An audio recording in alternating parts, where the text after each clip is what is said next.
Ang programang ito ay rated SPG. Striktong patnubay at gabay ng magulang ang kailangan. Maaaring may masiselang tema, lengguwahe, karahasan, sexual, horror o droga na hindi angkop sa mga bata. How's it go? Buhay siya, tay! Ba't umiyak? Nakita ko na po si Lola, nahulog po siya sa bangin. Narito na nga ang aking mga karagdagang latest update sa abot kamay na pangarap. Pagkatapos ngang maitulak ni Zoe itong si Don Pepe ay agad naman na umalis sa lugar kung saan takot na takot itong si Zoe at tinawagan itong si Doc Carlos Benitez at ipinaalam dito na hindi daw niya sinadya na maitulak itong si Don Pepe sa bangin. At dito nagulat din itong si Doc Carlos sa kanyang mga nalaman. Samantala, natagpuan na nga dito ni Annalyn at Doc Lindon ang kanyang lolo. At dito nga nagulat din itong si Annalyn dahil sa kanyang paglapit, inakala niya kung sino daw itong taong nahulog sa bangin. At nang mapagtanto nga dito ni Annalyn na ang kanyang lolo ay agad niya ngang nilapitan at dito na kumpirma na buhay pa nga ito si Don Pepe. At dito naman agad na umiyak itong si Annalyn at sinabi ni Doc Lindon Javier na kinakailangan agad nilang ipaalam ito kay Doc RJ at kay Giselle. At tinawagan nga agad ni Annalyn ang kanyang ama. At dito nagtatanong itong si RJ na kung bakit daw umiiyak itong kanyang anak. At dito rin nasabi ni Annalyn na natagpuan na daw niya itong kanyang lolo Pepe at nahulog nga ito sa bangin. At nagulat naman itong si Giselle sa balita dito ni Annalyn at tinanong niya itong si Annalyn kung nasaan daw sila.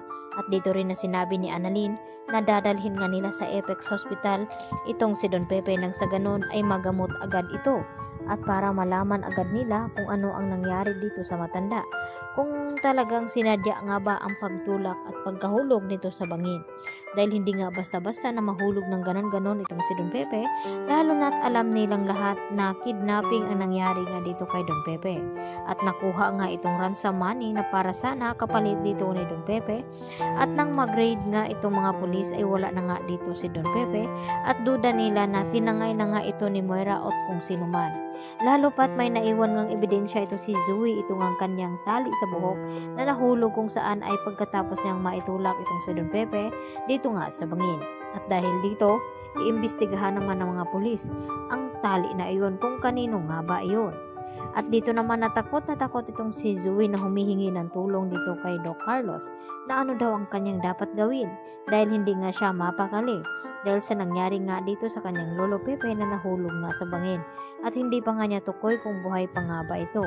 At dahil marami ang tumulong dito kay Don Pepe at na-rescue agad ito kaya naman ay buhay pa nga pero hindi pa natin alam kung critical nga ba ang lagay ni Don Pepe o may maalala pa nga ba siya sa nangyari sa kanya kung sino nga ba ang tumulak sa kanya.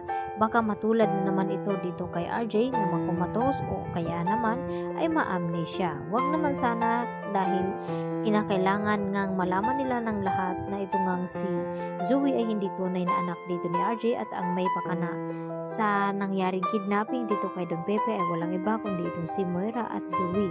At malalaman din nila kung sino nga ba ang tunay na ama dito ni Zoe at walang iba kundi itong si Carlos Benitez. Dahil ngayon ay nagdududa na nga itong si Lynette na kung bakit tinawag ni Zoe na ama itong si Doc Carlos. Kaya naman makikilala na nga nila ngayon kung ano nga ba ang tunay na pagkatao dito ni Zoe. Lalo na ngayon na malakas ang kutob dito ni Annalyn na hindi di aksidente ang nangyari dito kay Don Pepe kung hindi ay sinadya nga itong itulak sa bangin. Kaya yan po ang ating patuloy na pag-aabangan mga kapuso kung ano ang magiging rason dito ni Zoe sa kanila kapag nakita na ito ni RJ.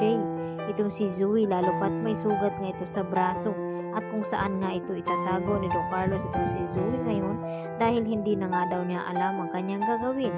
Lalo pa ngayon na may malaki siyang kasalanang nagawa dito nga sa kanyang lolo Pepe. Kaya yan po ang ating patuloy na pakaabangan mamaya mga kapuso. Dito lamang yan sa abot kamay na pangarap at huwag niyo po sanang kalimutan i-like at i-subscribe sa ang channel na ito. Hanggang sa muli, bye-bye mga kapuso!